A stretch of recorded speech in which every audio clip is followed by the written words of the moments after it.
Well, bom dia, Carl Monson here with the Good Morning Portugal live stream, YouTube and podcast, keeping you up to date with what's going on with the COVID-19 event phenomenon situation here in Portugal for English speakers. Good morning to you all. And just make a comment, if you will, if you're watching on YouTube. It's always good to hear from you.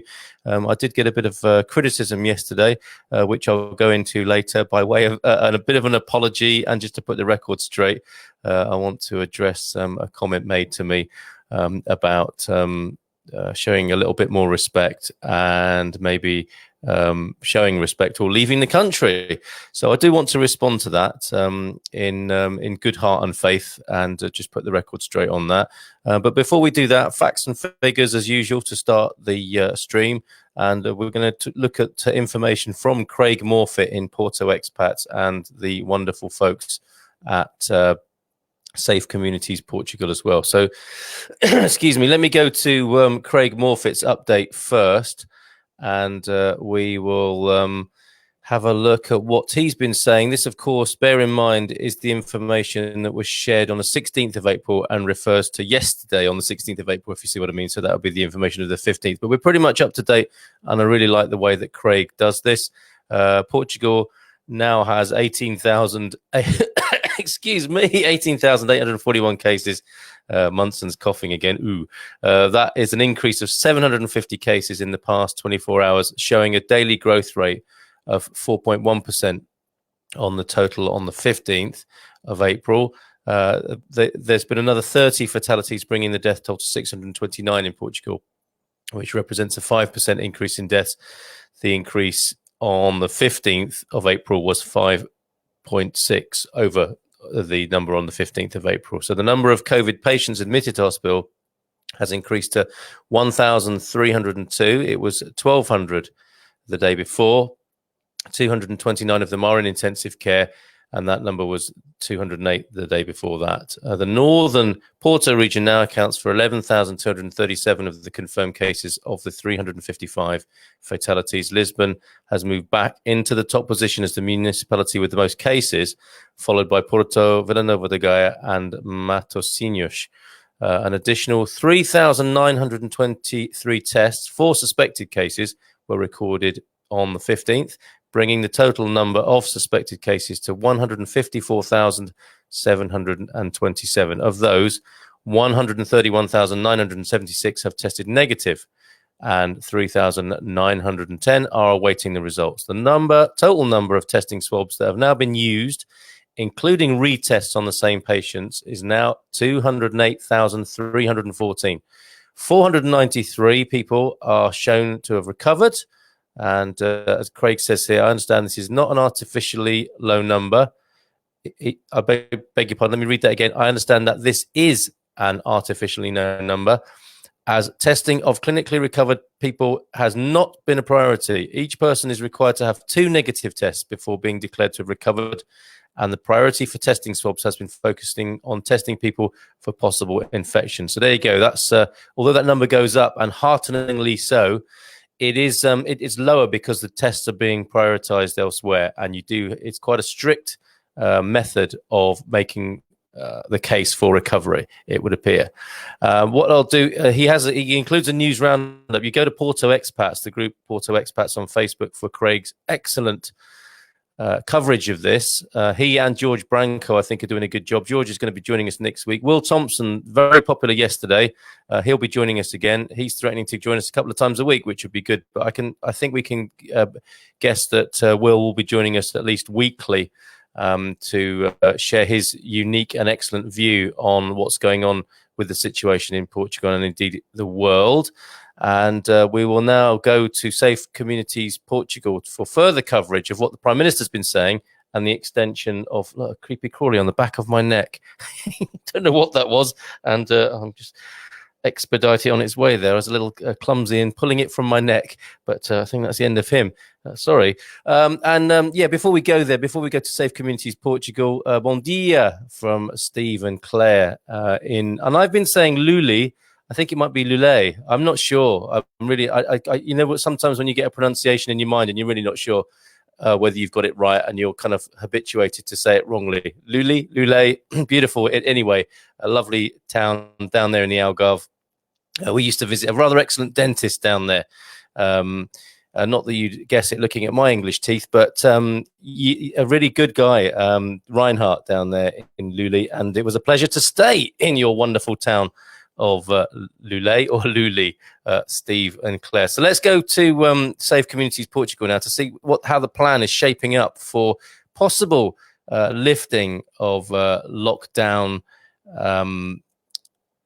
What would they be called? Restrictions. Yeah, to see how the government is moving towards lifting the current situation or easing us out of our home-based quarantine. It's not really quarantine, is it? But anyway, the social distancing measures, the isolation, and how we're going to move on from that. Here, thanks to a PDF from Safe Communities Portugal, also going to turn the fan heater off that's now burning my leg. Thank you. Step-by-step guide from safecommunitiesportugal.com, whose coverage has been unmatched and their efforts unmatched, I think, in keeping the English-speaking population of Portugal up to date with what's going on, emanating from the Algarve. The Prime Minister revealed yesterday afternoon in Parliament how the government wants to get the economy moving again. It will only be in May. Until then, there are 15 decisive days to restore people's confidence so they can gradually return to the streets. The goal is to revive the economy without letting the pandemic go uncontrolled. Now, aren't you glad that job's in his hands and not yours? The balancing act of reviving the economy without letting the pandemic go uncontrolled. Perhaps we can return to that for discussion after I've shared this more factual information with you. Explained the chief executive in a debate in which he challenged the Portuguese to take a vacation inside and left the wish that this was the last debate to renew the state of emergency. So some light at the end of that tunnel of renewal of the state of emergency. Here is the executive strategy based on information left by Antonio Costa. What must be guaranteed in the next 15 days, okay? Make means of personal protection such as community masks and alcohol-based gel abundant on the market. Have hygiene standards in workplaces, public spaces, and in particular public transport. This is the greatest logistical difficulty, in speech marks, the government has to respond to, says Costa, and it is the greatest logistical difficulty the government has to respond to, says Costa. In the particular case of public transport, the executive wants to find ways of having different schedules, in quotes, having a new organisation of work that avoids creating rush hours, but also increasing on the supply side so that everyone can safely begin using public transport again. That's not a challenge I would like to have on my to-do list. Have the confidence that the robustness of the National Health Service, SNS, is able to support itself in the face of necessarily an increased risk of transmission whenever we relieve the contention. Right, so those are the guarantees of the next 15 days. And here's what the government wants to start doing in May. Excuse me one moment. Okay, so for May, scheduled for May, face-to-face classes, even if partial, in years 11 and 12. And these are the people facing examinations, presumably. Reopen daycare centres to support families, many with income losses or increased effort when teleworking. The idea of reopening daycare centres is not new and had already been considered at the meeting with the health technicians, where the date of May 4th was proposed as a limit for resuming face-to-face classes. This is because the virus affects younger children very little. A study by the Escola Superior de Saúde Pública, presented this Wednesday at the meeting at Infomed, revealed that other countries started by reopening schools with young children due to the low risk of transmitting to many people. Children of that age return home from school and have little social life independent of their parents. This has high economic impact. Parents can go back to work. Open preschool is the next point, at least during the beach countryside period, so that children can get back together. Not sure if I understand that. Restore the face-to-face service in the public administration services and end the suspension of procedural deadlines. That's a mixed blessing, isn't it? Gradually reopen the economic activities where the government decreed the closure. Start with small neighbourhood trade, the one that brings fewer people together, requires less travel distance, which best serves the local economy. That's a good one, isn't it? Explained Costa. To then move on to the small shops with open doors to the street and only reach the large commercial spaces after. Excellent. Set specific safety standards for professionals and users of personal healthcare activities, such as hairdressers and barbers. The aim is to create conditions to have these services open. Begin opening cultural facilities for those which have a fixed capacity and marked seating to allow reopening with the necessary social distancing, or that may be required, as in public transport and schools, to use a community mask. That's a phrase that's going to, I think, be in our common vocabulary soon, the community mask.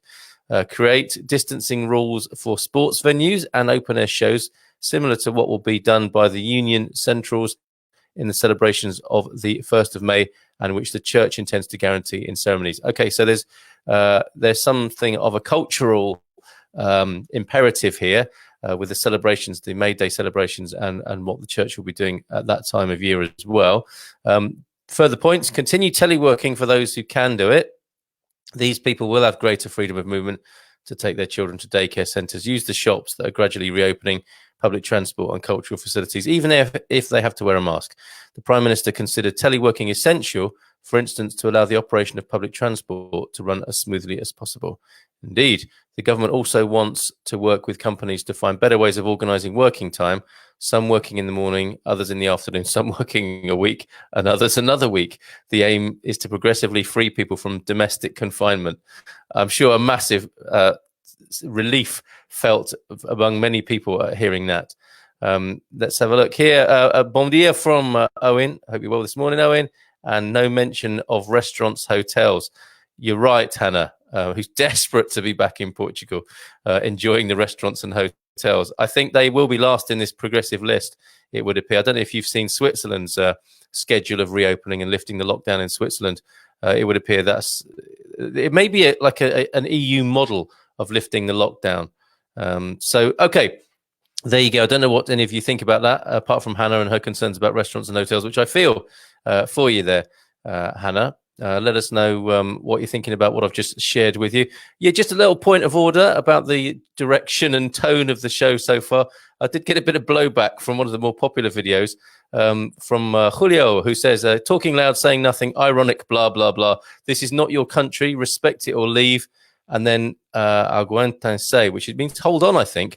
To which I replied, I'm sorry if I've offended you, Julio. I'm grateful to be here as a guest. And I want to say this. I am grateful to be here as a guest. And I certainly have no intention of being disrespectful to Portuguese people or the country. And I apologize to him if that was how it seemed. And I invited him to talk to me more about how I've upset him and how I might reflect on that. But he gladly came back to me and said, not necessarily, no need to apologize.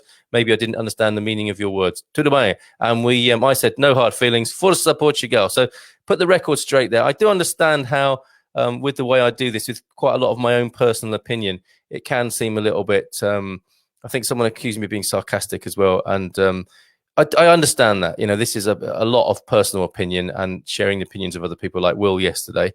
So we can't claim to be a news service, and people shouldn't look at us for that. They should look to other people like Craig Morfitt, who I mentioned earlier on, like George Branco, like Safe Communities Portugal, for pure facts on what's going on. So please take me with a pinch of salt. I mean no disrespect to Portugal, Portuguese people at all. However, I do think it's right to challenge the general political ideas. They are not uniquely Portugal, and we all are stakeholders in how we are governed and managed, and how we engage with the ideas of how people should be governed and managed the world over. So I will continue to comment on that, but I do mean it in a respectful way, and with no disrespect or negativity towards Portugal as a culture, as a country, or the Portuguese people, who I love dearly, I have to say, and this country. And may I reiterate, I'm very glad to be a guest here, and I do enjoy the benefits of being a guest here, and the lovely extension of welcome that's been extended to us during this time of the state of emergency. All foreigners, of course, have been given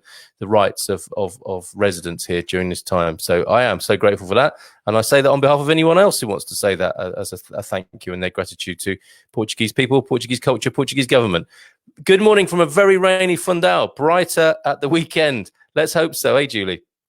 So a weather report from from Julie there in Fundao, which one of the things that's on my list to do when all this is over is to go to Fundao. So looking forward to a visit to Fundao. I think we've all got better weather to look forward to. It can't get much worse, can it, this weekend? So Eloise, no mention of borders and flights. With my husband still in the UK, we had planned on July for a restart of his return, maybe, wishing. Yeah, well, fingers crossed for that, Eloise.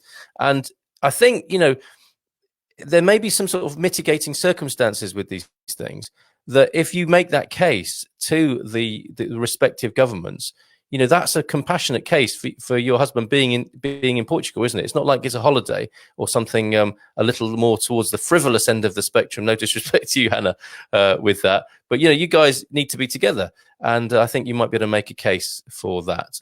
Hannah, I have friends who run restaurants and small hotels in the Algarve, and I'm concerned for their business future. Family businesses who employ a lot of local people, it has a huge impact if they can't open or allow their foreign tourists to return. Absolutely, Hannah. And we have to look at other models, maybe. It might be some sort of pay it forward thing that we can do. We can buy tokens in advance to keep these businesses going that we know and love in places of, these tourist destinations. Who knows? We could do something. We have got great brains, and we are, I think, locked to. This is why I'm sort of questioned a little bit this idea earlier on. Let me just go back to that of what was being said by or reported as being said by the Prime Minister, the balancing of reviving the economy without letting the pandemic go uncontrolled. That does assume to me that it's business as usual. We might have to think of different ways of doing this, in the future, and making things more local, more intimate, rather than these. This is how we've done things, isn't it? We've centralized everything, big hotels, big tourist centers. We might have to operate on a more local level and sort of decentralize things a little bit, which I don't think means that people need to worry about the future of holidays and tourism, because what do people want to do when they go on holiday and become tourists? They often like to go to places where other tourists aren't. So there's a perfect case for having small local holidays. And, we've got the technological means to introduce smaller localities to people rather than having centralized tourism, which is obviously prone to a lot of cross-infection and transmission of the disease, if that is indeed what we're concerned about for the future. I believe we must tread very lightly, says Stephanie. Good morning to you, Stephanie. When reopening, yeah. And there is a good link there, which I will check out. Emergency declared in Japanese prefecture hit by second wave. Thanks for that, Stephanie. Yeah, second wave, winter wave, these are all considerations, aren't they? And Owen's adding, charter flights are being used to fly fruit pickers back to the UK. What a pretty pass that is, that the Romanian fruit pickers are being flown back in to the UK. No disrespect at all to Romanian fruit pickers. I imagine they'd rather be with their families as well than having to work for the minimum wage in the UK, far away from their home and their families. While so many people are unemployed. Even Ken Clark was raising a whiskey last night. Well, not raising a whiskey, he was drinking whiskey in desperation, looking at this weird situation where so many people seem to vote for not having migrant workers coming over here and stealing the jobs. Yet here, in this midst of this situation, we have Romanian fruit pickers being flown to the UK. Unbelievable, but a reflection of our system. And here's the political stuff I will talk about that may get criticised, of course. So I intended to keep it a bit shorter this morning, unless you've got any further comments.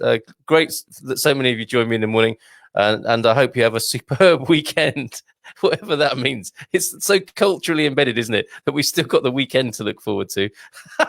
After being locked down for a month or more, there's still the weekend to look forward to. That is so culturally ingrained in us. Well, it is in me anyway. I don't know. It's not going to be very different for me tomorrow, but I'm still looking forward to the weekend. I don't get it.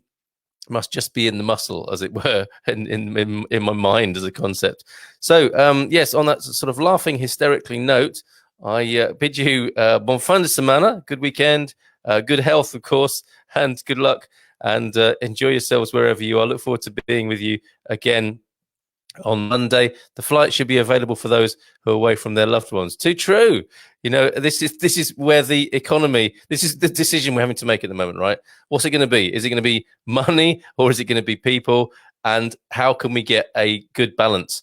Because let's face it, normality that we're trying to go back to is way out of balance in terms of, I think, we tend to fall on the side of money, don't we? Because, of course, we've turned money into a way of taking care of ourselves and loving people in that bizarre sort of twist of capitalism or the money system such as we have it. Here's the time to look at that, whilst we've got time off, as it were, this imposed time off. Family first. That's a great place to leave us, I think, this morning. And yeah, have a great weekend. Take care. Bye for now. Te logo. And all the best to you.